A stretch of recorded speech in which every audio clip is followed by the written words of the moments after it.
Hey everyone, welcome back to my channel. My name's Bettina and I'm the makeup enthusiast. In today's video, I'm going to be sharing with you my 18 brands I want to try in 2018 update. I'm going to let you know what brands I managed to try in 2018 off my list, as well as what products I tried from the brands that I did manage to try and any brands that I didn't try. So anyway, let's get into it, and if you want to see what brands I managed to try in 2018, then keep on watching. Before we get into the video, everyone, if you're new around here, make sure you click the subscribe button down below so you can keep up to date on all my new videos that I release twice a week. So without further ado, let's get into it. So I had a list of 18 brands that I wanted to try in 2018. I think that was being very ambitious. For some reason, I only managed to try 6 brands off my list. There are a few that I've tried like 1 or 2, so maybe like 8 brands off my list. So let's run through the list from 1 to 18 and I'll let you know what products I managed to try from those brands. So the first brand was Coloured Rain. Now I did manage to try Coloured Rain. From Coloured Rain, I picked up the Queen of Hearts palette. I really like this palette. It has great colour payoff.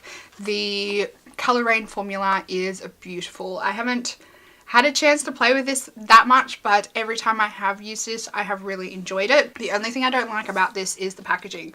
This is the box and it's absolutely beautiful, but this is the palette. I don't know why on earth they couldn't have printed this glorious packaging on the palette. Also recently from Coloured Rain, I did pick up one of their huge, I think this is their 96 pan palette. This is just one of their like magnetic palettes. None of these shadows in here are Coloured Rain, but this palette is super good quality and I'm really glad that I picked this one up. Like I said, it's great quality, it's really sturdy, it does have a big mirror inside here and plenty of room to put shadows. So obviously this doesn't fit in my drawer and I always vowed that I would never get a palette this big, but I did pick up a crap load of single eyeshadows and I kind of wanted to have them all in the one palette, so that's why I picked up this big one that I vowed I would never buy. So I've just left this on my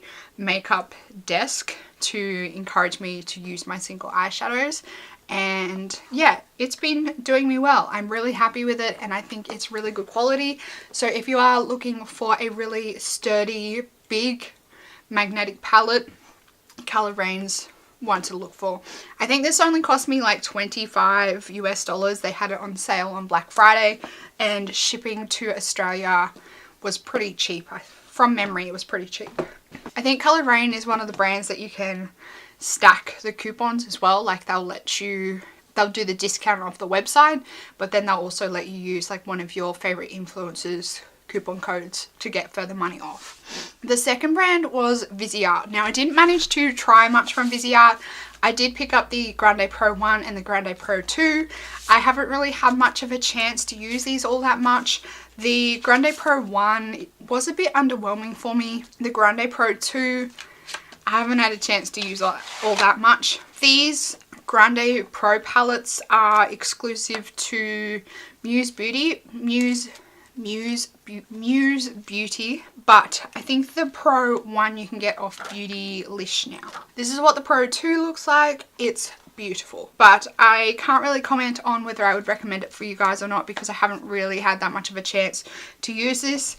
But I did pick this one up when Muse Beauty was having a 20% off sale, and then they also had free international shipping, so it was a little bit easier for me to justify the price.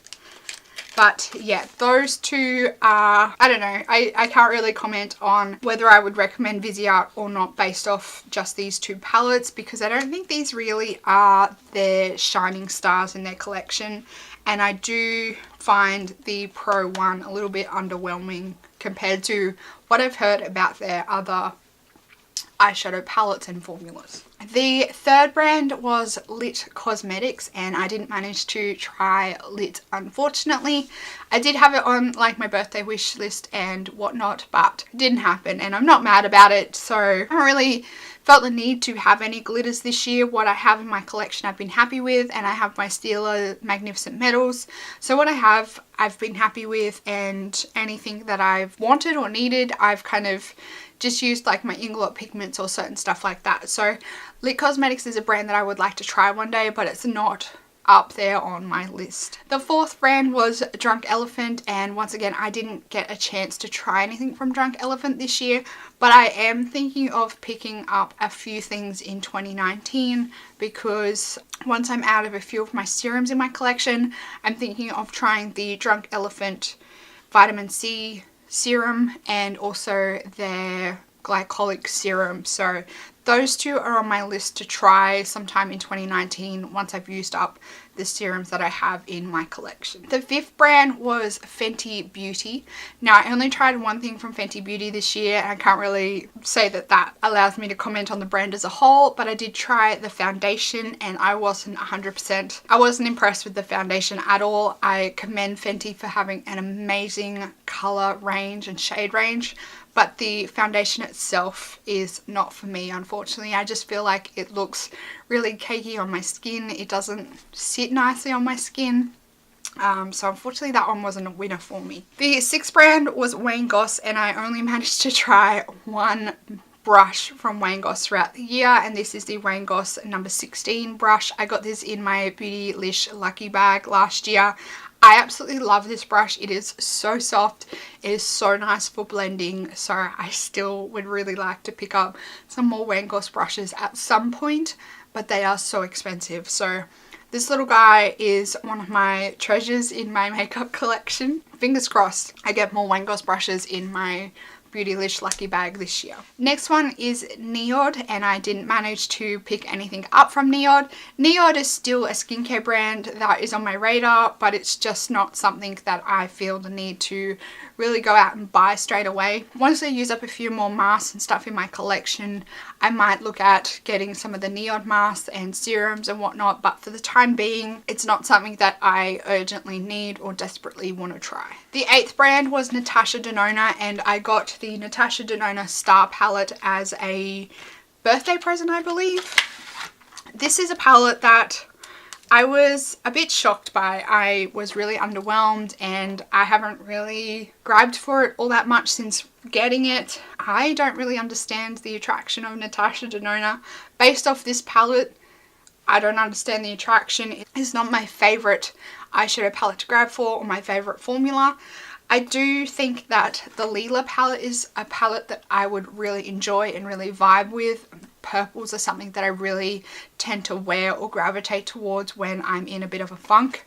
So I think the Lila palette would be more my style, but I'm a little bit reluctant to pay that price if the formula is the same as this, because I don't really enjoy the Natasha Denona formula, and I don't think it's worth the $125 or whatever it is price tag.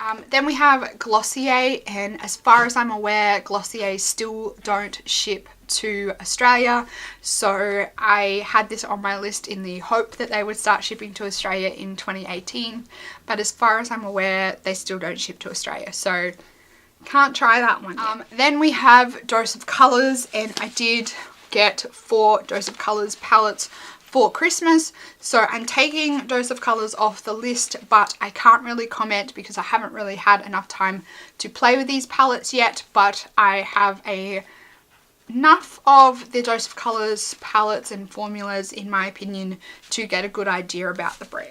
Then we have Smith & Colt brushes, and I was really keen to try Smith & Colt brushes, and then I saw Yori from the Personal Beauty Lab do a big like over brand review of the Smith & Colt brushes, and she said she didn't really think they were worth the price tag, so I was a little bit scared and I didn't really bother making any purchases from them this year, so that one's off the list.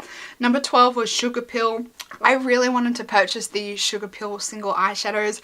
I was hoping they would have like a bomb-ass Black Friday sale, but I couldn't really see them having one. I may have missed all the details, but it was a brand that I kind of skipped, and every time I've looked at their shadows, the ones that I've wanted have been out of stock. They have since brought out a whole range of new shadows, so I'm kind of glad I waited because some of the new shadows really catch my eye, so I might grab them instead. Then we had M Cosmetics. This is one that I like totally forgot about throughout the year, and I didn't pick any products up from them, and as far as I'm aware, they're not the easiest brand to ship internationally. They are a US brand, so I haven't really looked into seeing how to get their products to me here in Australia. We have Wet n Wild. This is another brand that I didn't really try. I did get the Wet n Wild Photo Focus foundation for Christmas. I haven't had a chance to try that yet, but other than that, that is the only thing I have from Wet n Wild in my collection. Number 15 is Nabla Cosmetics. Now, I wanted to try Nabla because of Alice from Alice's Beauty Madness. Thanks, Alice. And from Beauty Bay, I did manage to get 2 of the Nabla shadows. I have 2 of them here in my giant palette. Now I have this blue here, which is Virgin Island, and I have Alchemy, which is one of their really popular colors that they're really famous for. So most of the other Nabla singles were out of stock because they were pretty well discounted in the Beauty Bay Black Friday sales, so I only managed to pick up 2 of their eyeshadows. I haven't tried anything else from Nabla. I was going to pick up a few of their palettes throughout the year, but I heard really bad reviews of a lot of their palettes, so I have tried to stick for their singles because a lot of people say their singles are so much better than their palettes, so I've stuck with their singles. And then any of their complexion products, I haven't really had the need to buy any complexion products. I haven't had any like holes or gaps in my collection, so I've tried to steer clear of buying more concealers and adding them into my collection until I use up the ones that I already have. Number 16 is Cinema Secrets. Now, particularly the brush cleaner. I tried the brush cleaner and I have this in my kit for my makeup brushes. This stuff's really good for getting the gunk off your brushes and sanitizing them. It is very potent in the smell sense, but it does do the job. It does do the job, and I'm glad that I managed to try it. This will probably be something that I won't use on my personal brushes, but I would use it in my kit because it does sanitize and it does also clean your brushes really quick and it dries them like straight away. The 17th brand is Strobe Cosmetics. I nearly grabbed the Strobe palettes in their Black Friday sale, but I ended up giving it a miss because it just wasn't something that I needed straight away, and I didn't really want to pay for the international shipping, and it was also after I had already made quite a lot of Black Friday purchases, so I gave it a miss. Now, the last brand on my list was Lunatic Labs, and I still haven't purchased anything from Lunatic Labs. I had my eye on like their contouring palette, and yeah, it's just something that I want to try, but I just haven't really felt the need or urgency to try it. So it's still on my list and I'll try it eventually one day, but there's no real urgency to try it. That is my roundup of the 18 brands that I wanted to try in 2018. Let me know down in the comments box if you managed to try any of these brands in 2018. If there's any brands that you managed to try that I didn't, what products would you recommend me try from those brands? Don't forget to give this video a big thumbs up if you liked it. Also click the subscribe button down below so you can keep up to date on all my videos that I release twice a week. That's it for this video, everyone. I hope you're having a fantastic day and I will see you in the next video. Goodbye, everyone.